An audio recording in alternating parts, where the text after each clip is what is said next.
Jersey, there's an election every single year.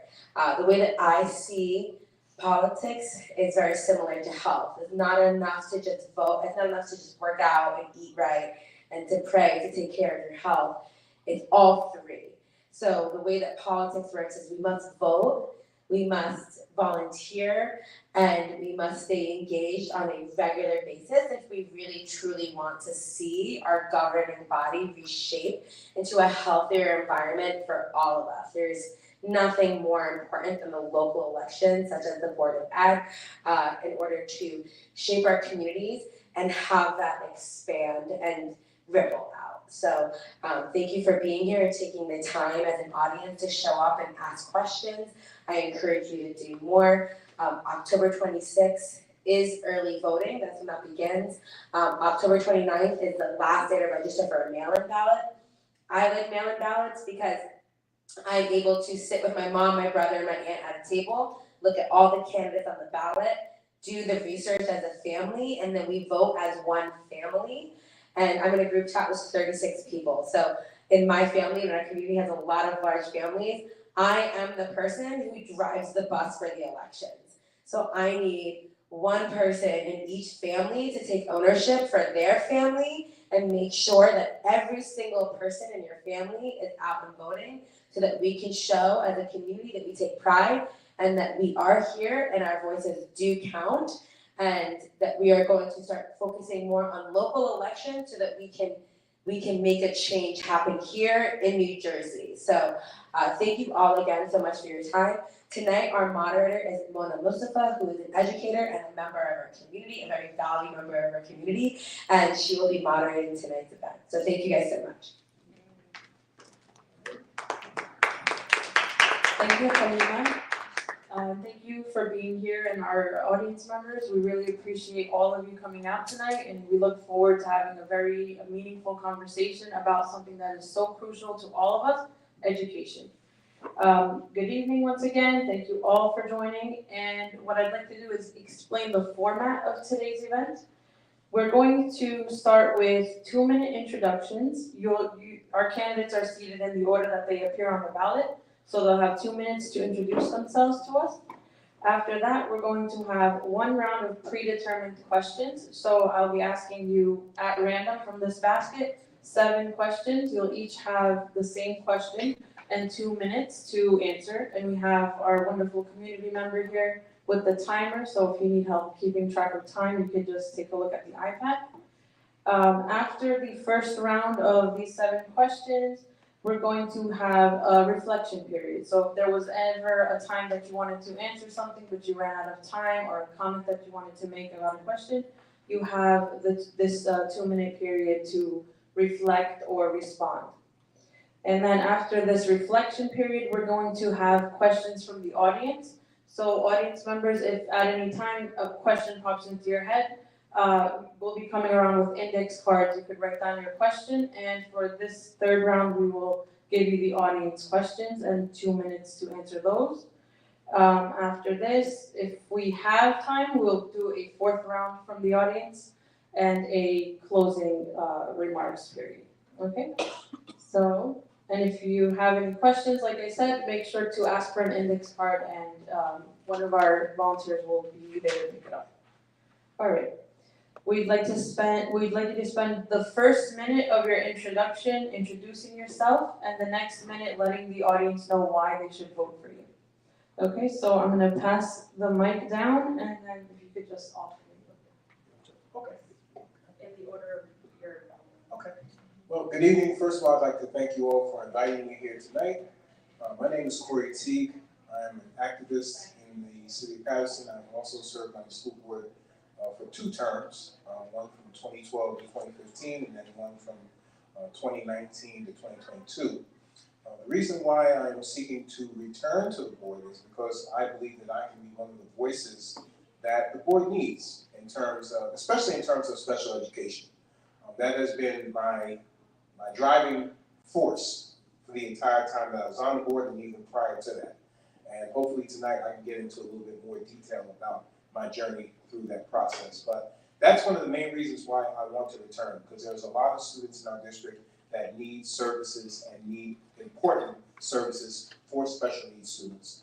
And there has to be some folks up there who have that hands-on experience. And so, I'm the father of a 15-year-old, he's gonna be 16 in a couple of weeks, nonverbal autistic child for a junior. And so I have the day-to-day understanding of what needs to be done, the doctor's visits, the home health aid, the wheelchairs, the hospital beds, all of that. So I want to be able to bring that approach and that personal understanding of what that's like to the district once again. Like I said, I served for 2 terms, unconsecutive, but I am looking to return in January so that I can continue that work on the board that I'm already doing now and that I continue to do even after being on board.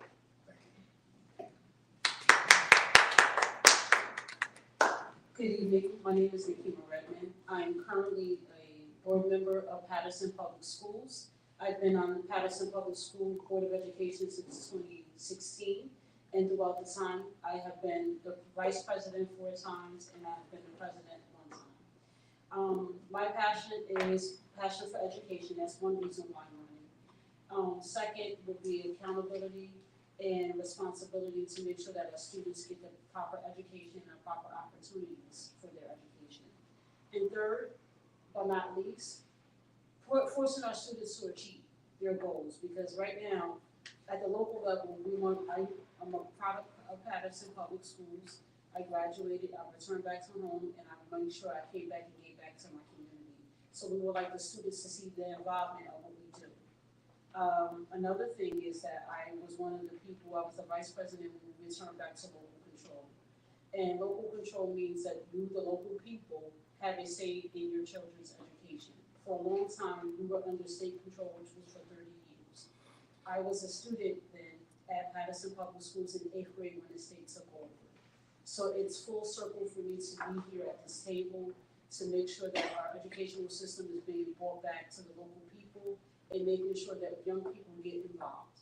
So that is one of the main reasons why I'm running for the re-election, and I'm also asking to have you support me. Another thing I will say, I think we represent 27,000 students here, and while we represent the 27,000 students, we represent all different nationalities throughout the city of Paterson.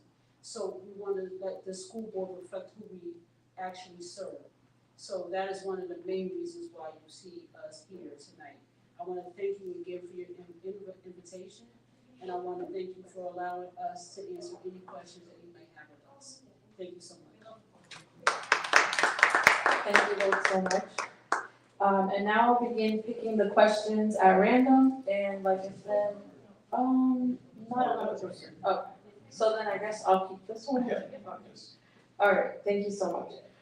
Yes, I'll be picking from this basket at random, and no particular order, and 2 minutes for each question until we finish all of the questions in the basket. Okay, thank you. All right, first question: what differentiates you from the other candidates and the other board members? Well, I mean, in terms of differentiating, it would definitely be in terms of special education. I've had the opportunity to work with Commissioner Redmond, so there's really no differentiating there because we both work together on that. But in terms of the candidates, what sets me apart is that I actually live this every day. When it comes to that, and the reason why I focus on that is because our special needs population is probably one of the most marginalized in the city because it takes a lot of money, it takes a lot of time, it takes a lot of resources to make sure that those services are being adequately carried out, to make sure that they're receiving the appropriate amount of hours. For instance, in 2009, myself and a group of other parents from the Concerned Parents for Head Start got together, we went down to Trenton, and we filed a lawsuit because the district was not providing the amount of services that the students receive in their IEP, because a lot of the parents didn't understand that an IEP is an actual contract. It's a legal document. So if the district agrees to, let's say, 80 hours a month of speech therapy or language arts or physical therapy or PT, they have to provide those services. And so we realized that those services were not being provided. We brought that fight to Trenton, and then the district had to provide compensatory services. So they had to provide makeup services for the time that they did not provide. So my daughter at the time was a direct benefit of that, along with hundreds of other students. And, you know, recently, this year, she graduated top of her class at International High School, and she was a special needs student when she started out in the district. So it can be done. We can bring our children back. We can fight for them, and that's why I'm here. That's why I'm here. I will say the reason what would be the difference between me and other candidates will be that I'm consistent. Since 2016, I've been here. I've been doing the work. I've been making sure that I touch every family member and making sure that they understand what their role is and making sure that I am accessible to the community. When we got to the Board of Education in 2016, it was that we only had two parts of local control at that time. We only had the actual policy, and then we also had financial control at that time. So we have 5 components that we operate under, which is governance, policy, personnel, and instruction and programming. Instruction and programming is where you guys have a say-so what could be brought back to the district and making sure that you want to see programs that will succeed in this community.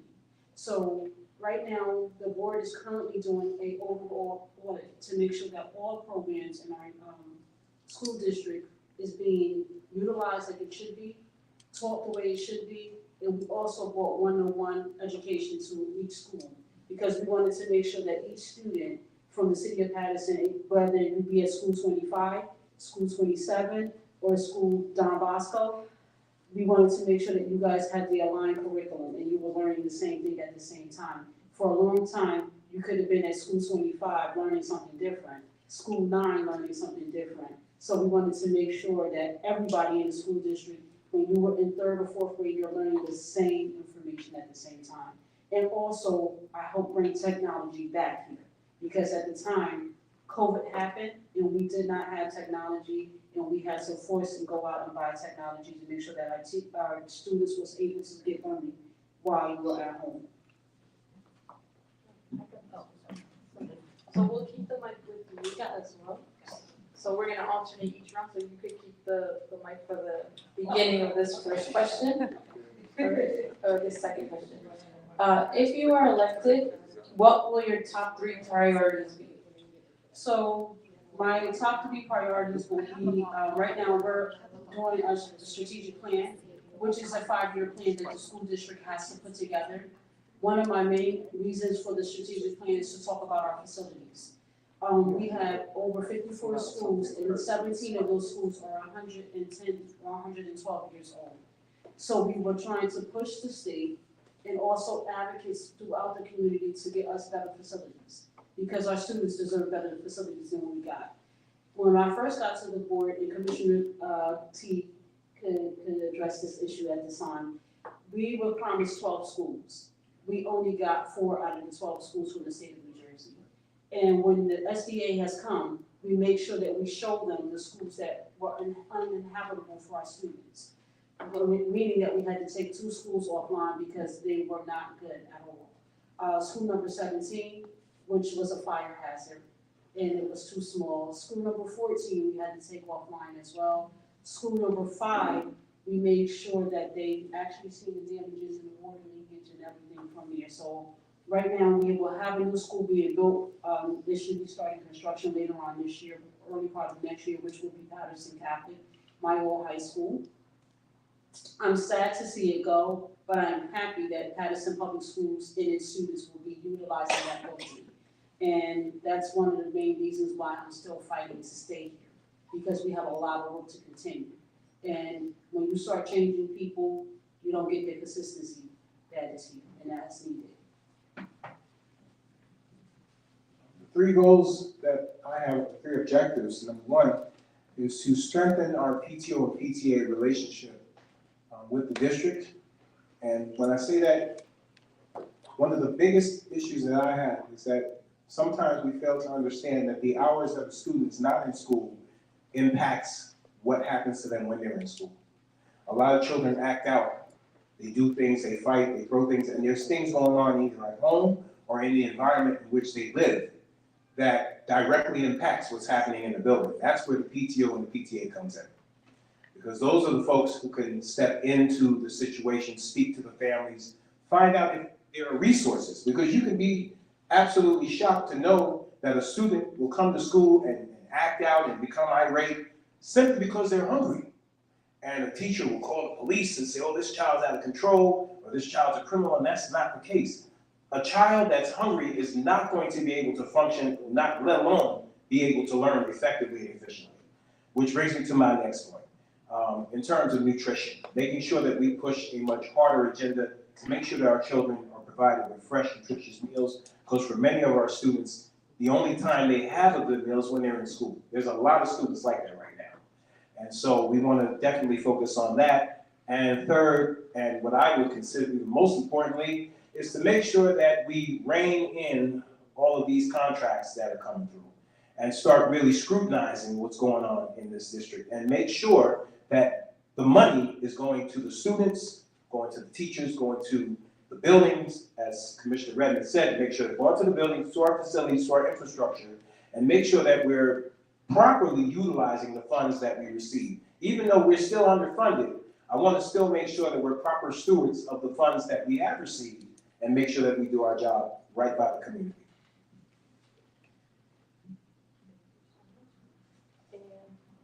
Now we'll move on to the third question. Thank you both for your answers so far. What do you see as the primary work of the Board of Education?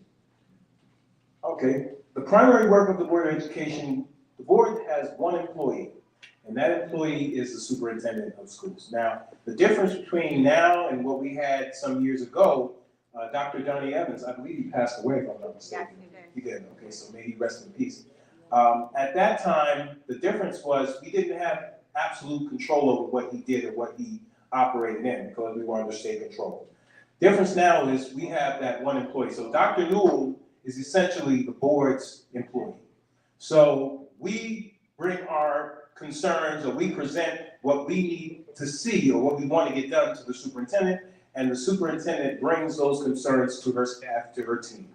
So that's our primary focus. And also, we're legislators, so we draft policies, we go over policies, we look over things in the district, and we find ways to make sure that we can fine-tune those policies to once again benefit the students, the teachers, the parents, the entire district, the corporation itself. But in the past, the difference is, as the commissioner alluded to earlier, we didn't have that same power. We were not able to tell the superintendent, this is what we want to see, that's what we want to see, because back then, the superintendent would say, well, you know, I have to go to the state commissioner and get the approval from them. Now, the way it's set up, the board is that deciding factor. They're the ones who will, and as a matter of fact, the local board votes on the superintendent's contract. So they literally hire the superintendent. That's the difference. So that gives you, the public, a direct and absolute control over what takes place in our district, because the 9 members that are up there are your representatives. So whatever you want to see happen in this district, you have the opportunity to come to the board meetings and let the board know that this is what we'd like to see. And then we can bring that concern to the superintendent, and then the superintendent will bring that concern to her team. So, Mr. Teague has basically told us the duties of what we do. I happen to be one of the members that was a leading force to bring our new superintendent in. So I was the actual chairperson over the superintendent search, and this was the first time that the local people had an absolute say. So this board was consisted of community members from each organization throughout the city of Paterson and different faith-based organizations, churches, mosques, city council, higher education. We all sat there, we looked at all resumes, and then we did a final board, and she was one that was selected by the board. She was offered a contract, which is a 4-year contract now. Right now, we're, as a board, we're asking her to put the new vision to see what it is, and we have to now work for her on her new vision. She basically, this is her first year here. Basically, what she's now doing is changing things that we asked as a board. We asked for an overall audit. An overall audit means that we wanted to make sure all departments in the Paterson Board of Education was running effective and efficiently. So this was the first time this has been done in the last maybe 15 or 16 years. And I think this is a prevalent time that the community gets involved in the audit. This board will be meeting actually Saturday for our workshop and retreat, and it will show to what our new visions will be. Again, we're talking about a 5-year strategic plan, which is talking about our facilities. We're talking about our educational needs and what we would like to see being housed. This is the opportunity for you, the public, to let the board that you choose to represent what you want to see. So this is the time that you tell us what you want us to see, and we can relate that back to the superintendent and put it in her goals and visions. But our overall distinction as the Board of Education is to be policymakers and govern that body. That is all that we do. Thank you so much. All right, we're on question 4 now. And it is, how would you determine your budget priorities? So my budget priorities is always money going to our classrooms, directly into our classrooms. If we look at everything else, then it's not being worth being. 2 things that we can say, we got good money for COVID, but this money is now going away, which is the ESSER funds, the ESSER 1 and 2 funds. What we did with those funds, we made sure that we got technology and brought it back to the classrooms. We were able to buy lithium boards, which our classes now needed it. We were able to make sure that we had the technology where the thermostats that you came into the classrooms, you could basically be checked. We did air purifiers, we did everything that we needed to do for our buildings to upgrade that. The next thing that we're trying to do is to make sure that each child, when they come in, they have technology at home.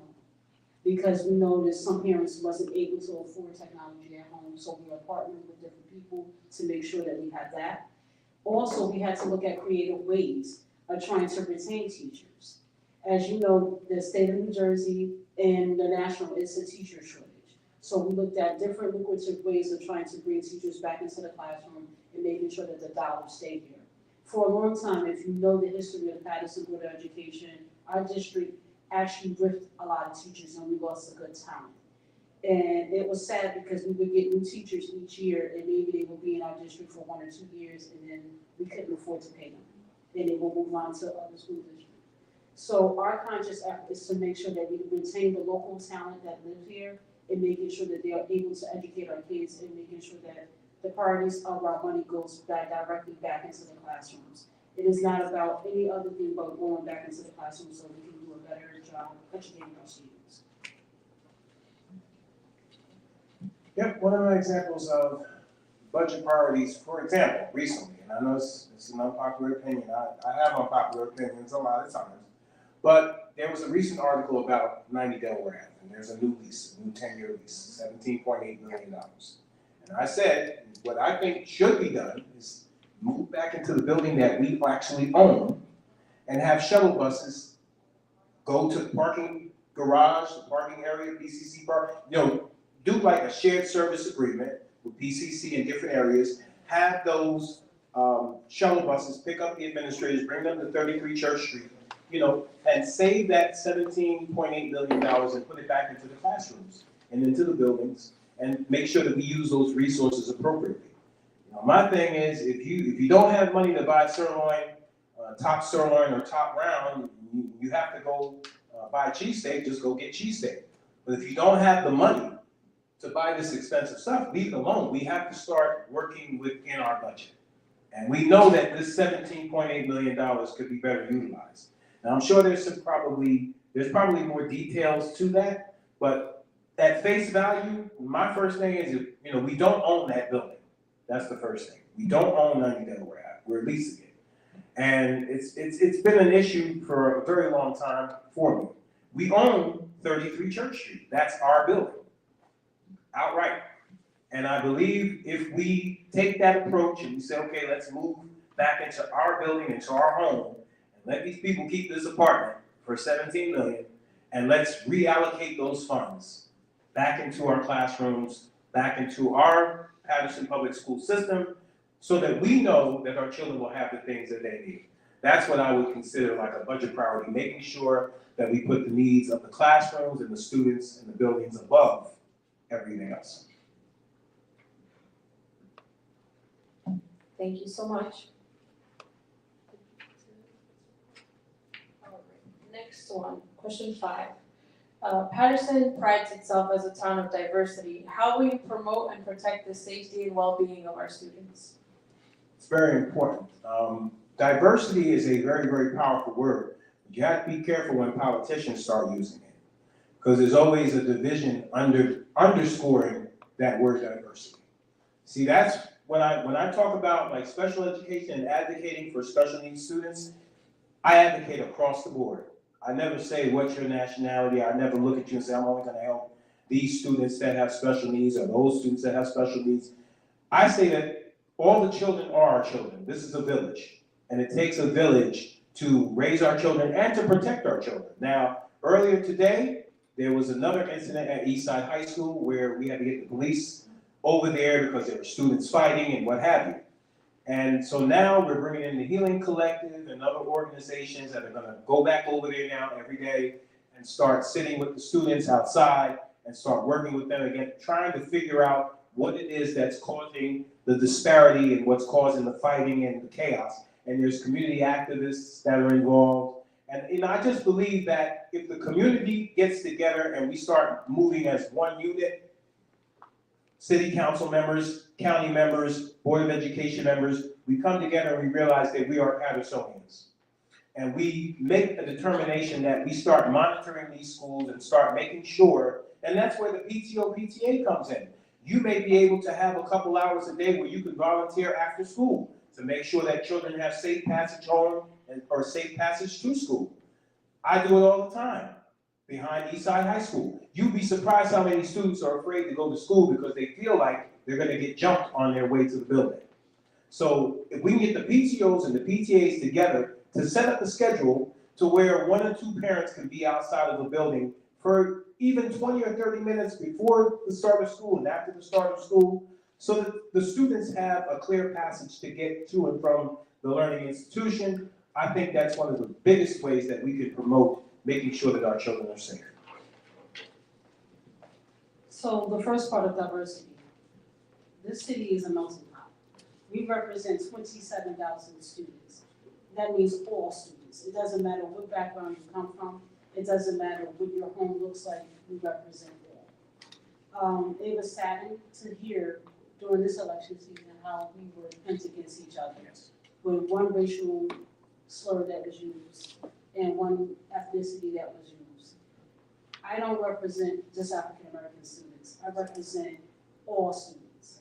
When I say all students. So any needs that you bring into the Board of Education is my problem, because this is what you're elected to do. Another thing I will say, when it comes to family and community engagement, this is where we can partnership.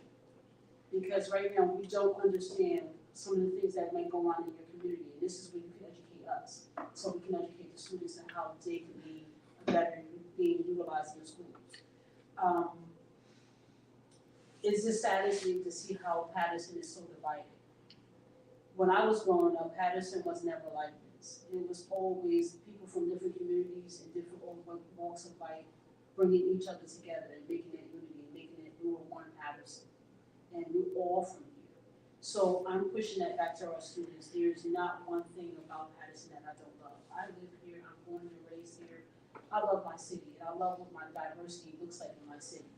So to bring that to the Board of Education, it takes you guys to help us to make sure that we make sure every student has the equal opportunity to have the best education that it is here. Thank you so much. And now we're on question 6.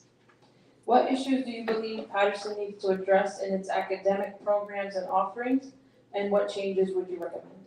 So it's a multifaceted question that you asked. We're still recuperating from COVID. And a lot of our students, they had the social and emotional learning with the COVID because they wasn't able to express themselves while they were being at home. So a lot of students are just getting back into the buildings and getting acclimated back into the school settings. So we offer mental health counseling to our students to make sure that they are able to talk to somebody.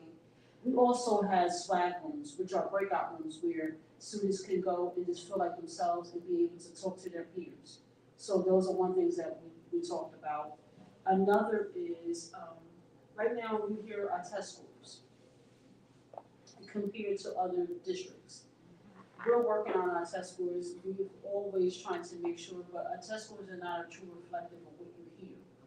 A lot of our test scores, because before our special education students wasn't included into our testing system. So now the state made us include those students in the testing center. So we cannot just put students out that are below level because of their special educational needs. Now we have to make sure that they get the special services that they need, which is their IEPs, and we have to make sure that they stay in school, and that affects our graduation rate. So that makes it seem like our graduation rate is lower than what it is, and it is a thing that we're working on. We're actually now making overall audit again, because I'm gonna talk about this audit so you guys can know. We're going to each class in each school to change certain things, because we found out some of our classes were overpopulated and some were underpopulated. And this is where the mass changes happen. I know a lot of parents in here, they come to the board, they were concerned about their children getting new teachers or losing teachers. It is not about us just changing teachers mid-year, but we wanted to make sure that those classrooms were being effective and making sure that people were having enough space in those classrooms. One of the biggest issues for me is human capital. And when I say that, there are teachers in the district, paraprofessionals, teachers' aides, who are dealing with, harassment, intimidation, bullying from some of the building administrators. And it's very extensive. A lot of it has been brought to the board. Some of the teachers are so afraid they don't want to come to a board meeting and discuss it because they're afraid of the backlash. We have to change the culture and the climate in these buildings for our students and also for our educators. Because you have some very good teachers and very good educators that have left the district because they could not tolerate the harassment that they were receiving. And then you have some very good educators who were here and were just pretty much non-renewed because they did not want a principal to just talk to them any kind of way or yell and scream at them and what have you. And these are real everyday issues that are going on in these buildings. And I know you're probably wondering, he's not on the board, how's he getting all that information? Because they don't feel comfortable coming to board meetings because they feel like there's going to be a retaliation.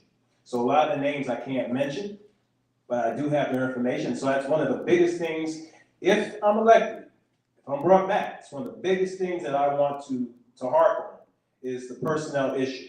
Making sure that the climate and the culture and the temperature in the building in terms of how the relationship is between the building administrator and the staff in the building is at a place where everybody understands where they are. So it doesn't feel like, teachers and paraprofessionals, especially paraprofessionals, don't feel like they're intimidated or they're going to be bullied in the classroom, in the building.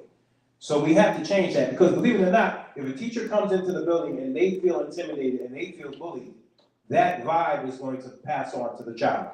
And it's going to be almost impossible for them to learn. Thank you so much. And this is our last question for this round. What is your vision for education in Paterson? All right, my vision for education in Paterson is very simple. It's to make sure that our children are able to succeed in the real world. Because and I know we have AI right now, and it seems like AI is the new fad.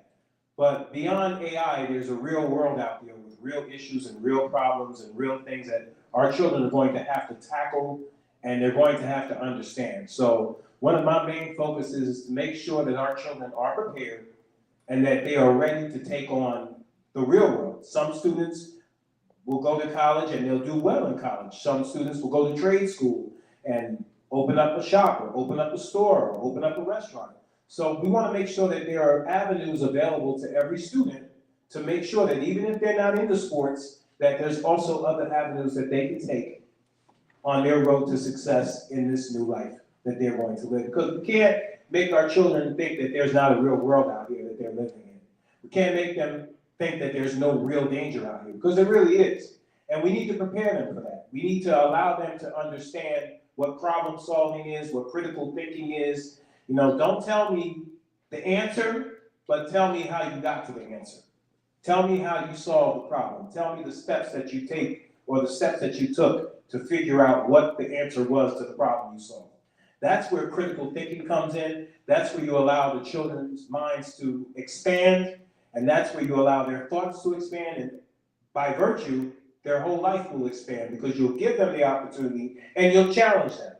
You'll give them a rigor and you'll allow them to understand that this is what life is about, that you're going to have to, through life, work through your problems, work through your issues, that you can't just, punch a hole in the wall, that you have to sometimes sit down and write out your plans and write out the things that you dislike, the things that you like, and find a way to work through those problems. So problem solving and critical thinking, those are all things that I really want to work very diligently on if I'm elected back. So my vision for Paterson Public Schools in the future is to make sure that each child is either college or career ready. We're bringing back vocational education back to our schools because we know that each student is not always a college person, but we want to make sure that they have a trade that they can fall back on. We are looking for plumbers, we're looking for people that are carpenters, we're looking for different reasons for them to be here. So we want to make sure that they have the opportunity to open up their own business, be professional people back here in the city of Paterson. So when Paterson Catholic opens back up, that's going to be our STEAM high school. So we're going to have many different trades in that high school plus technology. Just forming more mental health issues because I think we don't take mental health seriously in our schools. And I think our students should have the opportunity to talk about mental health issues and be safe and feel comfortable talking to professionals here about mental health. So I would like to see more mental health programs being instituted into our educational systems and change the traditional educational roles of what we see now. Because if you know, when you was a student, things have changed. And incorporate AI, because I think AI is going to be the future. We have to learn about it now because it is here, but we have to make sure that it's been done properly and making sure that AI is being used where you can make business plans with it. Because I've seen how you can use it to make it effective business marketing values with using AI technology. So those are one of my key things that I think that will happen in the future. All right, thank you both so much for answering all 7 of those questions so thoroughly. And now you will each have 2 minutes to reflect and make any comments that you didn't get to make before or address any question that you didn't get to answer fully. So, Mr. T talked about our leasing at 90 Delaware Avenue. And I just wanted to clarify and bring you guys up to speed of why we leased that property at 90 Delaware Avenue. Yes, we own 3335 Church Street, but unfortunately it is uninhabitable and we don't have the money to fix it. We don't want to sell this property because we don't want to see another housing development being bought here in the city of Paterson because we have enough at this point. Right now, we wanted to make sure that it's being used as an educational system, so we're holding on to that so we can make sure that we can bring this back online at a later date. We also looked for several different other properties throughout the city of Paterson to buy. Unfortunately, the property values in the city of Paterson has gone up, and there's not that many spaces that we can hold available to make sure that our district operating offices are effective. So that's one reason why we had to do a lease again. We changed a lot of things that were done in that lease at 90 Delaware Avenue because before we were in a triple net lease, meaning that we would have to pay for everything that goes on in that building, even though we don't own the building. So we took a lot of those provisions out of those contracts, and now we're having a savings going back to me. That's all we wanted to add about the lease agreement. Now, just to dovetail off of the first statement about special ed, because somebody did text me about it. When I speak about special education, and I know they said, do you only talk about that? No, but the problem is, there's a lot of students, especially in our elementary school levels, who need those services, but the parents don't even know who and where to go to get those services for their children. And that's why you need somebody on that board who can guide them and direct, because I'm doing the work. I'm just not on the board, but I'm doing the work. So they'll reach out to me and they'll say, okay, where do I go? Who do I talk to? If you guys look in North Jersey, I think a couple of years ago, when I was on the board, I was advocating so hard with showing up with parents to IEP meetings and everything else, to the point where the union got upset and tried to sue me and said, oh, he's a board member, he shouldn't be at these IEP meetings. That's how bad it got, because they did not want me in those rooms advocating for the parents and letting them know, this is your right. They can't tell you what school or whatever the situation was at the time, that they have to provide those services. I'm gonna say it again, I'm gonna reiterate. An IEP, individualized education plan, 504 plan, those are legal documents. Once you sign it, and let me say this, before you sign it, make sure that the provisions on that IEP are provisions that you feel are appropriate for your child. Even if you have to have a special education advocate, like Education Law Center, look over those agreements to make sure that they fit what your child needs. Even if you have to take that to your child's psychologist or your child's doctor, to make sure that those services are agreeable, then once you sign that agreement and the school, the child study team signs the agreement, now they are legally held liable to the contents of that agreement. So they call you back and say, oh, we don't have enough staff to cover those hours. That is not your problem as a parent. That's the district's issue. And they have to resolve that issue because that is a legally binding contract. You can then come back and say, that's a breach of contract because you're not providing the services that my child needs. That's important. Thank you so much for your reflections.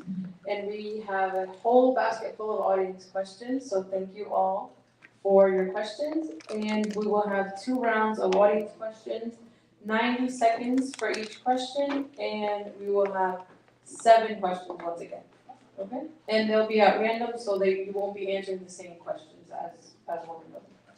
All right, so the first question from the audience, what is the possibility of introducing a school choice system to the Paterson School District? So we kind of have something of school choice, which is the charter schools. And we are not opposed to pro-choice. The parents should have the opportunity to send their students to where they want to be. The only thing I do have an issue is the way that the charter schools are being funded. We are basically a pass-through, so when your student gets enrolled into a charter school, their money follows them. If that charter schools happens to send them back into the district, it doesn't follow them right away. A lot of times we don't get the money until the following year, but we still have to educate our children. So I just would like the parents to understand how the payment method works and how we have to fight for those additional dollars because we still have to educate each child. I'm not opposed to choice because I was a product of choice. I went to parochial schools. So my mom thought that when I got here, I was in Paterson Public Schools. She chose to put me in Catholic schools. So I think the choice of the parents of being involved in education, I have no problem with it. I just have an issue of how the charter schools are being funded and also how they treat our special education students. A lot of them don't have the actual equipment or needs to help our educational students that suffer with special educational needs, and they send them back to the district without having them do an IEP or giving them the services that is required for the IEP, and they're not being held accountable for that. Yes, I firmly believe that parents should have a right to choose where they would like. Sorry to interrupt you, but we're gonna give you a different question. Oh, Because we have like a whole okay. basket. Oh, I so- see. And Okay. then at the end, you'll have a reflection period. I If see. there is something that you want to respond to, you can. I see. All right, thank you so much, sorry about that. As a member of the local Arab community, I want to share our language and culture with students and make them feel safe and represented. How can I ensure that I'm able to teach young members of our community, especially considering the national teacher shortage? Absolutely, and that goes back to the point of climate and culture within the buildings, because it's extremely important. And I'm just gonna be honest, I mean, we do need to have Arabic, American Arabic language classes to where students, and you don't even have to be Arabic to learn Arabic.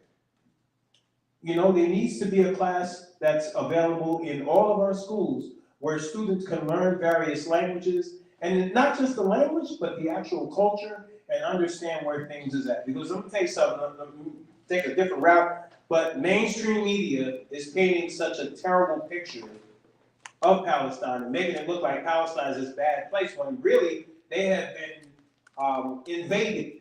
And this is going back to the 60s, but when you have thousands of children being killed and murdered in the streets, and I always talk about this, and it's unpopular with a lot of people, there needs to be a focus on what the culture is there, and it's a culture of peace. It's not a culture that they're trying to put out there. It's a culture of peace, and it is a culture of where they believe in God. Of course, we all do. We believe in God, and we believe in love, and we believe in peace with our fellow man.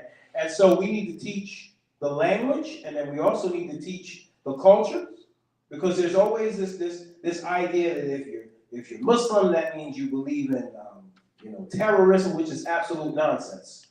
There are billions of Muslims in the world. If we believe all in hatred and terrorism, there wouldn't even be an earth anymore. You understand that? So we need to really get to the heart of the matter and teach these children the different cultures and the different ideals, and then we'll realize that it's really the same. We're not as divided and separated as the media want us to believe. That we really are one people and that we serve one God. Thank you so much. And here's question 2. Our youth are going through unprecedented times. How are you going to you already addressed mental health, so would it be okay if I just take a different one? Okay, because I don't want you to have to repeat yourself again. So this one says, how will you provide additional support for students with behavioral challenges? So, Mr. T kind of addressed that issue. You will have to make sure that you get your IEP updated. A lot of times parents go and get an IEP and they're not really sure what that means. Each year your student goes to a different grade or different level in school, you have to be reevaluated. And you should be reevaluated because their services might change in the IEP when they get to go to certain classes. And also it could be speech therapy, it could be physical therapy and all that stuff. So I think educating the parent on how to navigate through the system of IEP world of special education. So that's how we can offer more services for special education needs for behavioral issues. And a lot of times, some of our students get classified with behavioral issues, and it's only because they're acting out because of what happened at home. And they're not able to express what's going on in the house, and they act out in school. So this is where I think mental health and those mental health programs are official and essential in our classrooms.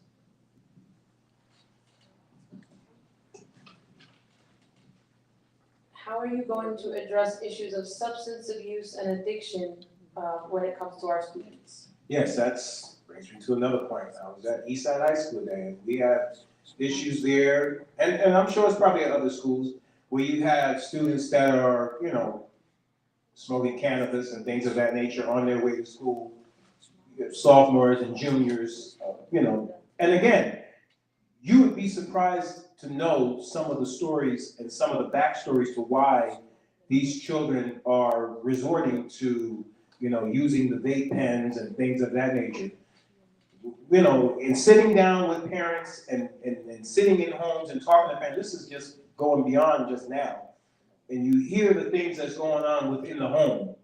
And then you begin to evaluate it and say, okay, not that you're making an excuse for why they're doing it, but you understand what's going on, and then you bring in solutions to alleviate the stress in that home and alleviate the situation so that they don't have to resort to using those things in order to find what they would think is relief, which really isn't. So I definitely think it ties back into the mental health piece, and it also ties back into allowing children to understand what other ways they can use or what other methods can be used to deal with the stress that they're dealing with. Because in today's world, after 2020, after the pandemic, children began to take on stress at a whole other level because of the way things began to shake up around the country, especially in urban centers like Paterson. Thank you so much. Okay, having the capability of choosing school curriculum as a board member, what is your position on teaching children about the LGBTQ+ curriculum? So it is a state statute. It is not, the board doesn't have a say-so. So it is state mandated. We have to make sure that we offer curriculum on it. As a board member, I think that we have to support what's being offered, but we also have to be mindful of how we bring it into the school district. I think the parents should have a say-so, and I think the parents should be at the table for these issues. A lot of times, they don't have a say-so when it comes to those curriculums being done, and I think a lot of the education is being brought at a younger age. age too young, I think. Because I think some students are just going through identity with their own identity, not just their sexual identity, but just their own identity. And I think it's being pushed down to a younger age where it should be incorporated, where it should be a lot older students that could be able to understand their bodies, to understand where their mental health is and where they are with their sexuality. So I understand that it's a state mandate that we have to teach it, but I think it could be guided and updated a little bit more because I think it's being introduced too young. I just think that it's way too young. And I think the parents should have a say so in it. That's basically where I am with it. I think the parents should be the ones that introduce it in their households and then it should be brought to the school level. Thank you so much. Are you satisfied with the current students' education levels in Paterson schools? How can you contribute to improving the education level of our students? Yeah, that's actually going to take a lot of legwork on behalf of the board and the community as well. One of the biggest issues I have is how students are being just passed through. You know, students, a lot of students are graduating and they don't really have, I mean, you can imagine how many students are graduating who no longer write in cursive. When I was in school, you had to learn how to write your name in cursive. AI is not going to teach you that. You have to take your own hand, take a pen, and write your name in cursive. When I see students go to the pharmacy, go different places, and all they can do is put an X somewhere instead of signing their name, that's devastating. I made sure that my daughter knew how to sign her name at 12 years old, how to do it in cursive. It wasn't the neatest handwriting, but it's just the process of teaching them. So that's a point where we definitely need to bring the community in.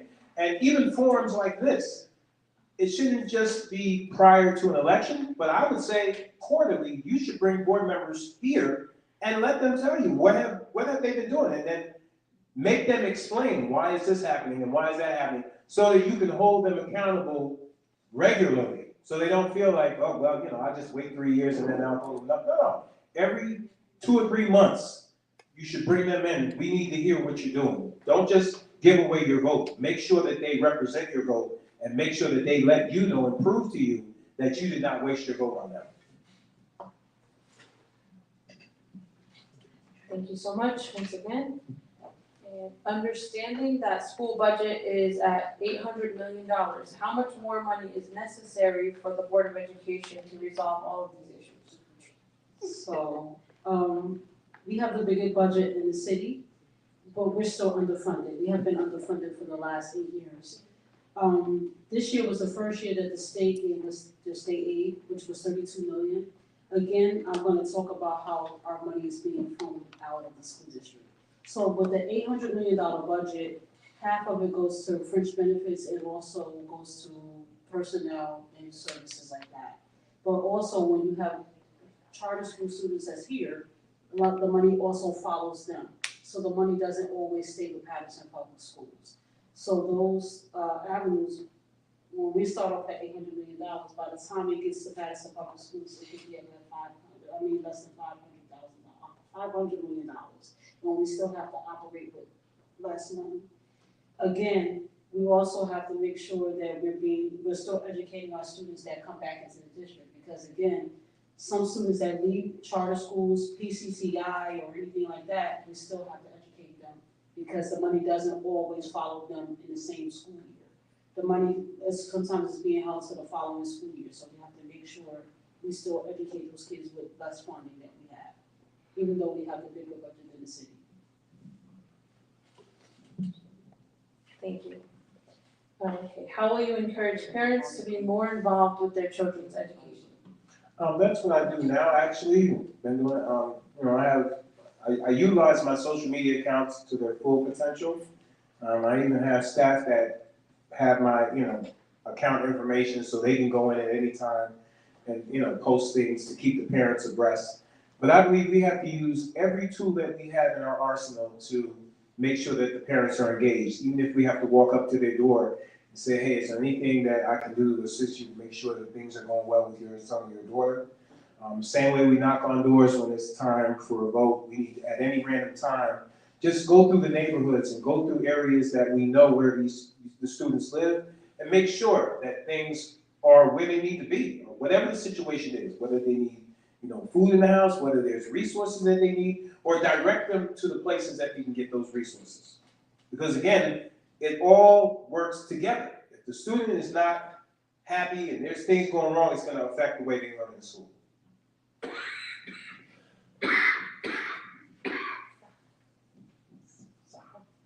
Means good health. All right. Another question on IEPs, and it says, when an IEP is created, can I ask for a reevaluation, and how many times can my child's IEP be changed? You can always ask for your IEP to be reevaluated. It should be reevaluated at least 3 to 2 times a year because the students' needs changes throughout the year. Like Commissioner Teague said, when you sit down with the professionals and your doctors, you can be the advocate of your child and what the needs are. So we have to specifically give you the services of what the child is needing. Again, another course that I would suggest to parents is the Educational Law Center. The Educational Law Center gives you the opportunity to understand what the IEP means, how it's being binded by the Paterson Board of Education, what we have to do legally to educate your child, and what you need to know in your IEP. So don't feel like you can never come back and readjust your IEP. Please when you talk to our special education department, be a sounding board. And if you feel like your services is not being addressed there, then you bring it to the board.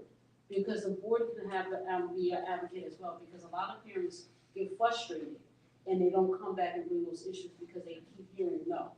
We're here to listen to what your concerns are and to bring it back to our administration and make sure that the superintendent address it with the parents and also families that's here. Thank you so much. The next one is, how will you support paraprofessionals? Paraprofessionals is one of my biggest points right now because I'm dealing with some situations right now with paraprofessionals who feel like they're not being supported enough in the classroom and in the buildings. And so there needs to be more, because I'm telling you, the number of paraprofessionals we have outnumber the amount of teachers we have in the district. So if the paraprofessionals decided to unionize and, form their own union, it would be a whole nother, storm.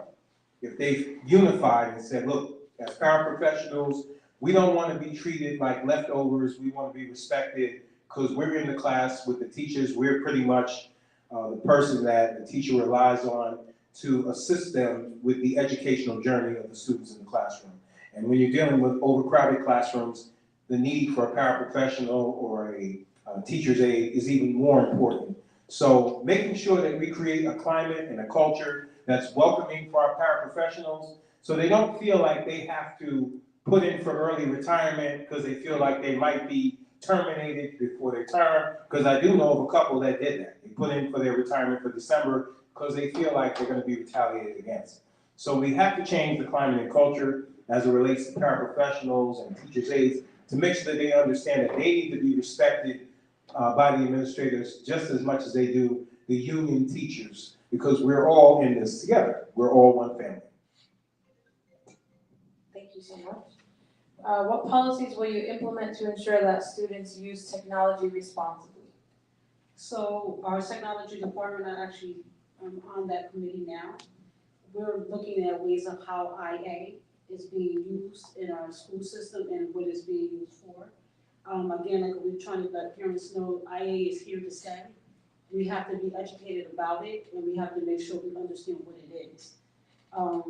Artificial intelligence has been here and it's not going away. We have to make sure that our students understand when they're writing their papers, it basically can write a whole paper for you. You just give them a concept and it writes everything for you. And you want to make sure that these programs, which is chat.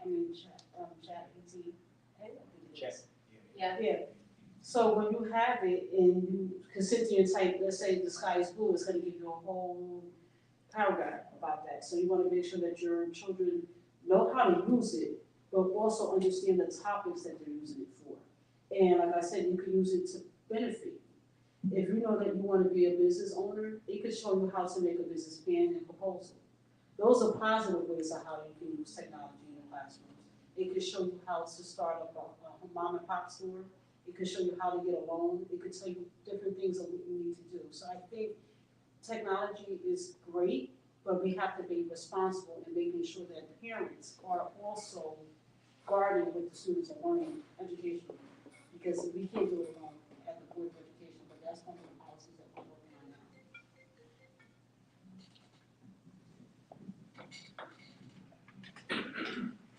Thank you. Is it reasonable to send a substitute teacher to a student with a special condition and need for a specialist teacher? Not unless it's already written in the IEP. Again, it refers back to the individualized education plan.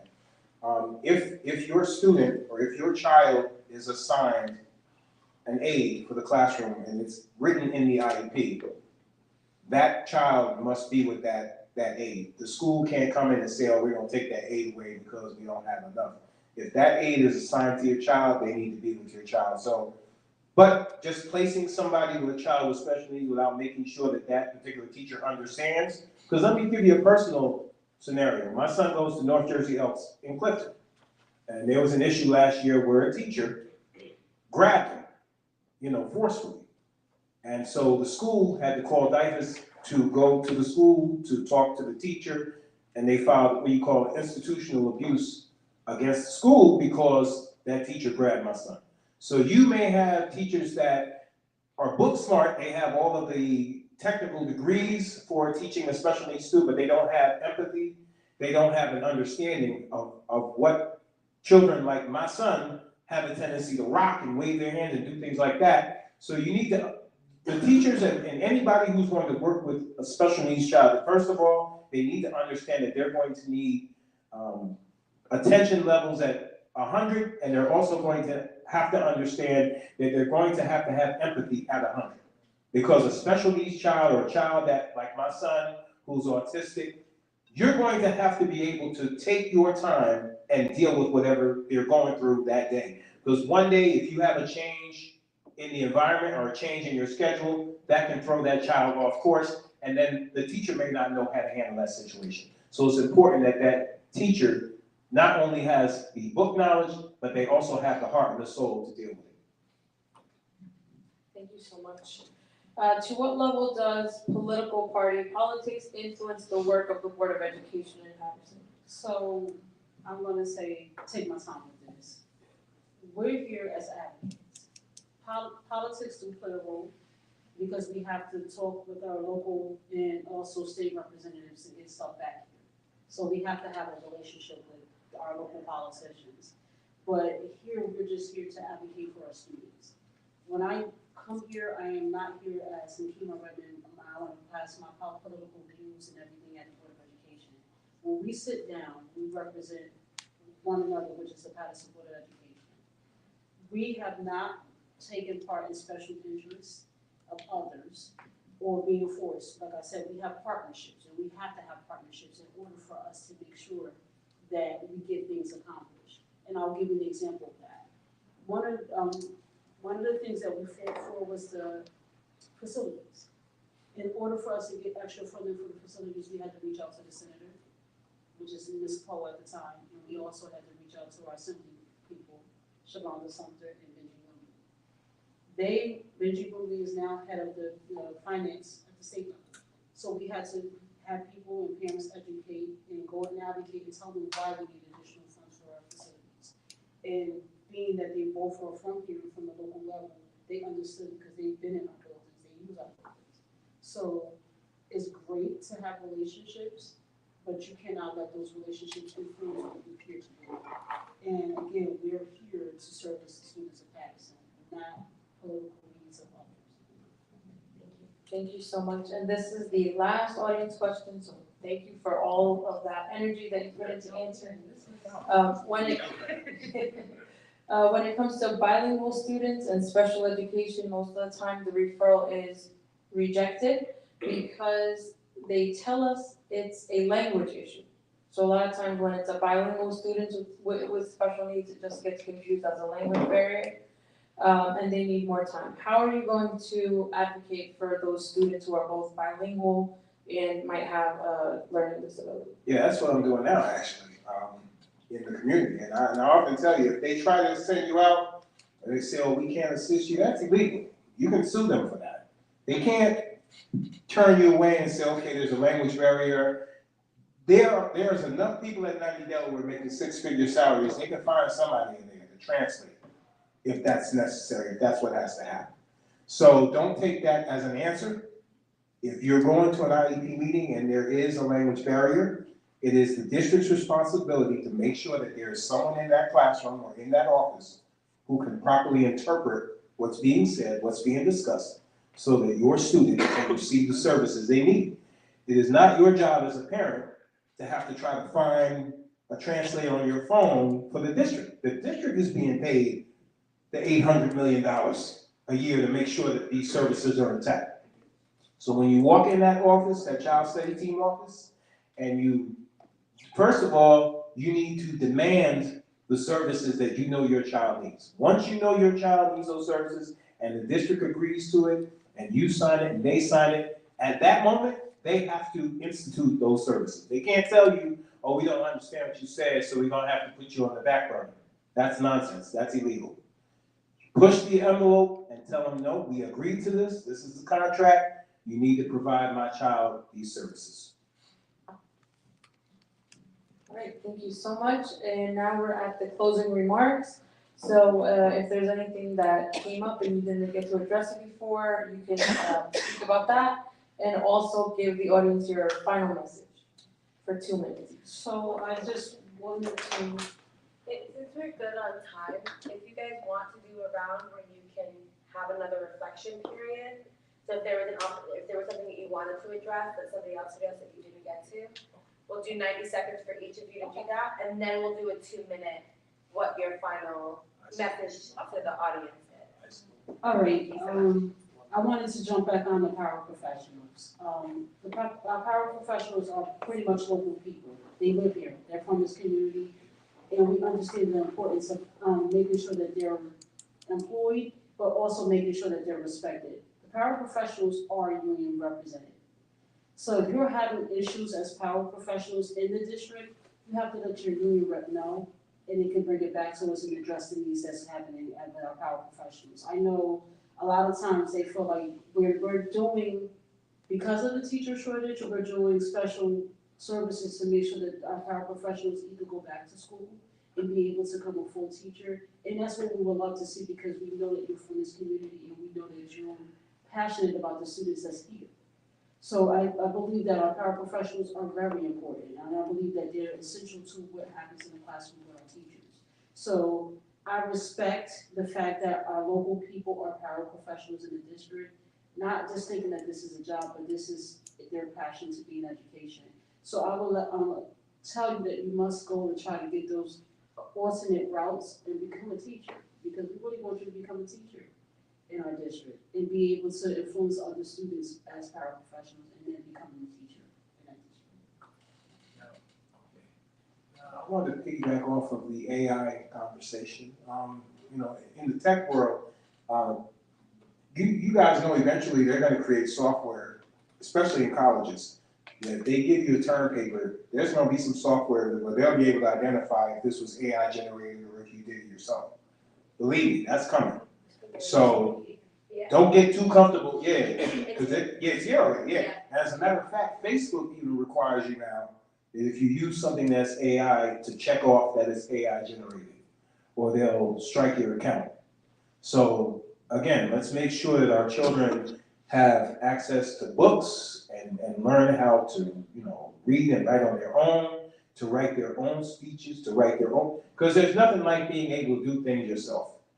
Sometimes you may need to give a thought, and there are some apps that can, trust me, like the commissioner said, there's some apps, or you can say something like, write a speech for a 50th wedding anniversary, and it'll give you a 15-paragraph speech, and it'll tell you where to put the names and where to put the dates and everything else. So it's there. But for our students, we want to make sure they understand that if at any time they don't have access to it, then they can still do what they need to do. Now this is your closing remark, and what you want the audience to leave with. So, once again, I thank you for inviting me. I appreciate the back and forth and getting to know that your concerns and the questions. I think the questions were very, very good, and it kept me on my toes. I think we should do this more often because a lot of times you don't even know who we are. And I think once you get to know who we are and we get to know who you are, then you can see that your representation is just like when we're from here. I'm passionate about education and I'm consistent with it. This is the reason why I decided to rerun for election. I'm only not asking for you to vote for me, but I'm asking you to hold me accountable. And the reason why I'm asking that you hold me accountable is because I think the 27,000 students that I talked about deserve a better education.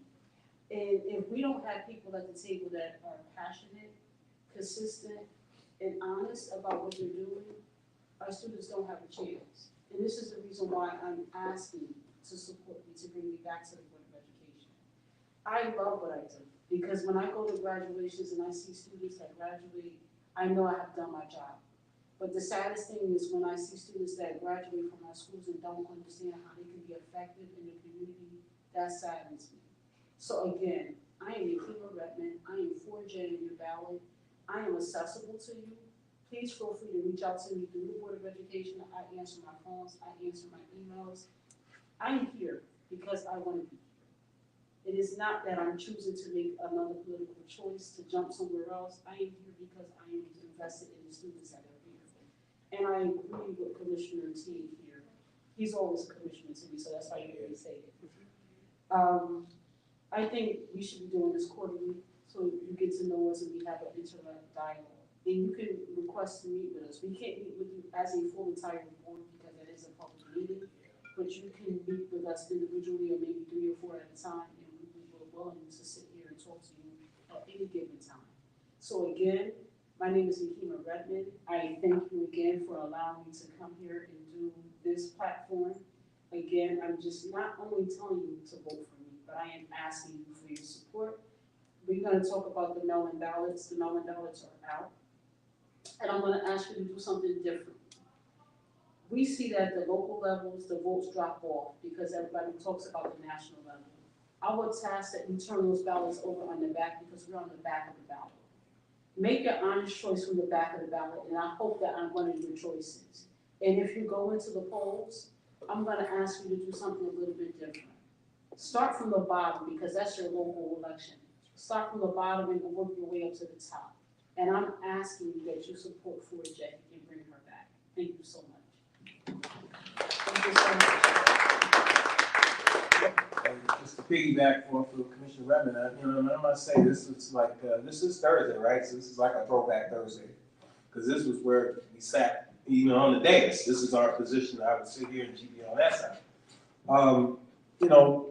Just echoing what she said.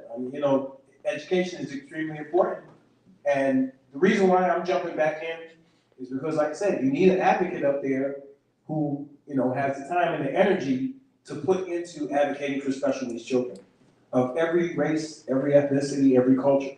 Because there's so much that goes into that. There's so much time, there's so much effort that goes into that. You really need somebody who understands and has the patience to deal with it, because I deal with it every day with my son. Even now, I get text messages from my daughters telling me that he's running around the house grabbing stuff. And so she'll let me know, she'll keep me updated. It's a family effort.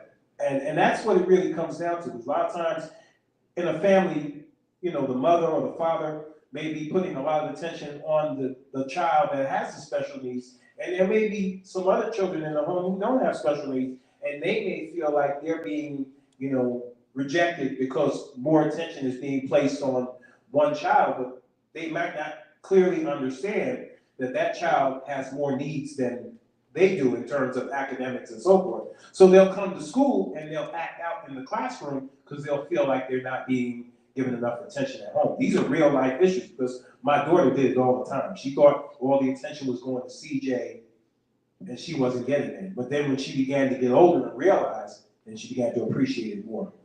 My name is Corey Teague. I am 3J on the ballot. I'm running, with Commissioner Redmond. And, special education is one of my biggest platforms because I deal with it every day. It's not a bullet point, it's my platform because this is what I deal with. So when you come to me with your questions and your concerns, I can be here to walk you through it. I actually sit down with parents who have IEPs and I look over them and I show them where there are mistakes that were made on the part of the district. They take it back to the district and the district is wondering, did you go to an attorney? How did you find that out? That's because I spent years combing through paperwork and medical records, learning how to advocate for my children in the special education spectrum. So I want to return as your advocate for special ed and for all of our children. I'm 3J McFallon, Corey Teague. I definitely pray that I can have your support. Thank you guys so much for being such powerful advocates in education and for taking the time to be with us tonight. It really means so much having you in community with us, and we wish you both the best of luck. Thank you so much. And we're going to have a few more announcements from Halima, so if you could stick around for another minute. Thank you all. Thank you, Commissioner Teague and Commissioner Redmond. Thank you both so much. I do want to remind everybody, you do get 3 options for the Board of Ed in this election. There are 3, you can vote for 3 people. So keep that in mind as you vote. And please, as you get up, please take your chairs back and help us out. And keep an eye out on our Instagram and our website for any upcoming events that we have here in PACC. All of your support really helps us grow, so we really appreciate you guys being here and investing in your children and in our education system. Thank you all so much for coming. Oh yeah, please sign a commitment card. Please sign a commitment card to vote. It helps with our grants. So make sure you sign one. Yeah. And you can stick around and ask the questions.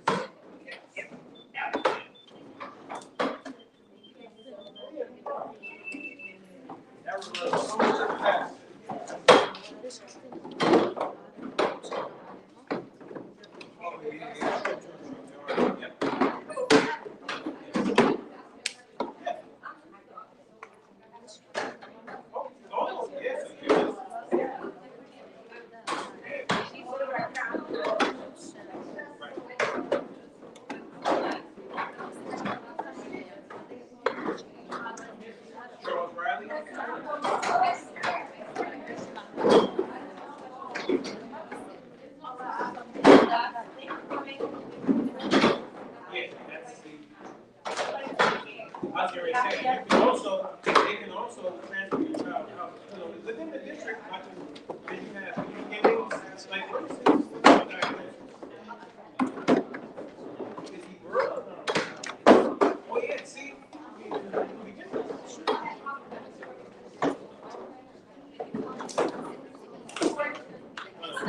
Thank you.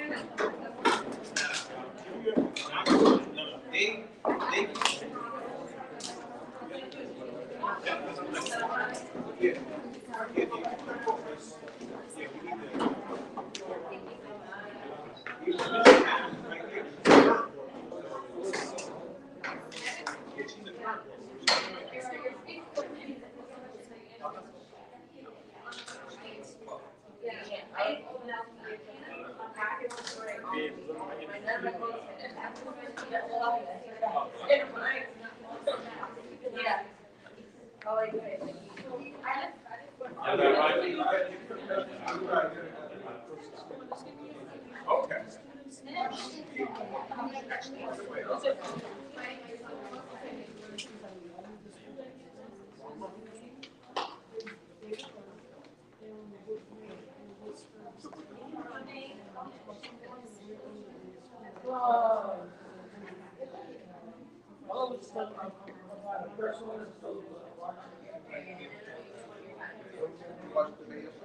Yeah. Wait,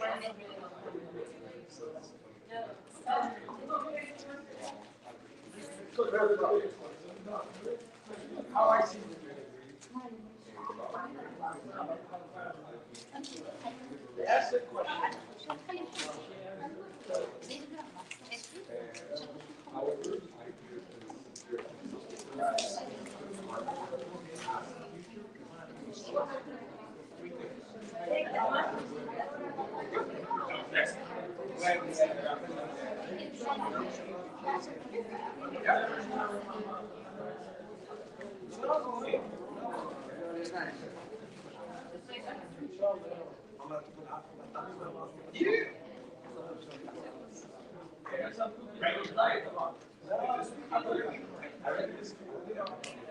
Sure. The thing we have with Nelly, from my personal opinion, I know Nelly.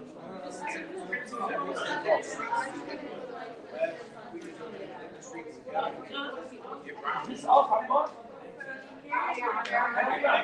Yes, this is Alpha. This is awesome.